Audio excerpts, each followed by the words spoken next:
Hello বন্ধুরা, আমি ব্লগটা আপনার সবাই কেমন আছে? আজকে ভালো আছেন? আমি আবার পার্ট 2 নিয়ে চলে এসেছি।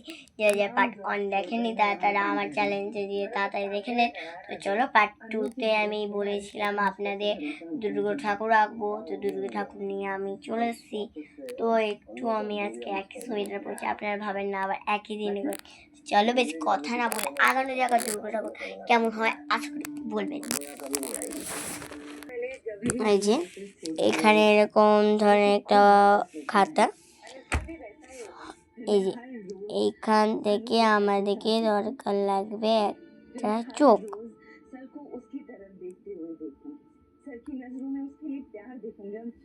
এই যে আমার চোখটা অতটা মনে হয় ভালো হয়নি।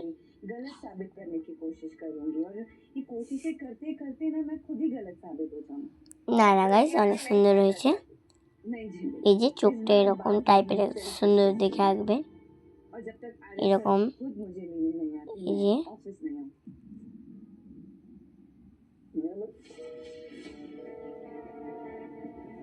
এই যে ঠোঁটটা খুবই ইজি করেছি আমি, না আপনারা প্রায় দেখলেন। এবার আমরা করছি নাকের দুল।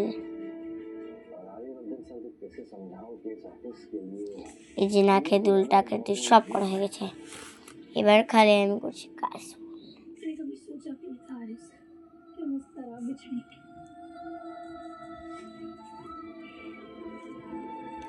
মানে আপনারা ভাবছে মানে এটা শরীর টরীর কেন করলাম না, এটাই আমি একটা মানে শিখেছি, এটাই সবার চেয়ে বেস্ট হবে। একটুখানি যারা যারা ভালো দুর্গা ঠাকুর আঁকতে পারো না তাদের এটাই ঠিক হবে মোটামুটি। এই যে আমার দুর্গা ঠাকুর আঁকা কমপ্লিট। তো গাইস আমি তো একটা জিনিস দিতে ভুলে গেছি। তো গাইস চলো দিই,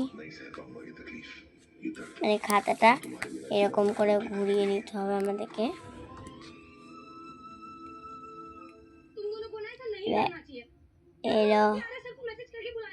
এরকম করে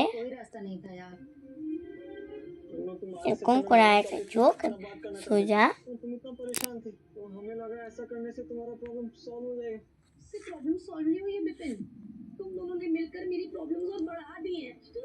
এই যে এই যে কেমন লাগছে লাইক আর সাবস্ক্রাইব দুটোই করে দিবা।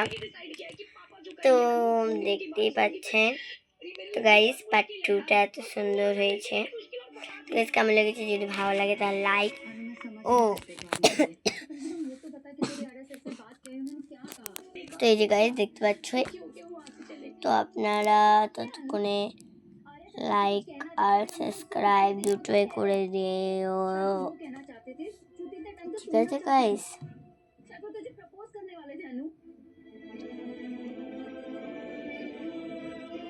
তো সেটা এই যে এরকম টাইপের হবে, এরকম করে আমি পুরো টানছি। তো গাইস এই যে আমার পুরো দুর্গা ঠাকুর হয়ে গেছে। কেমন লেগেছে, যদি ভালো লাগে লাইক আর সাবস্ক্রাইব দুটো করে দিবা।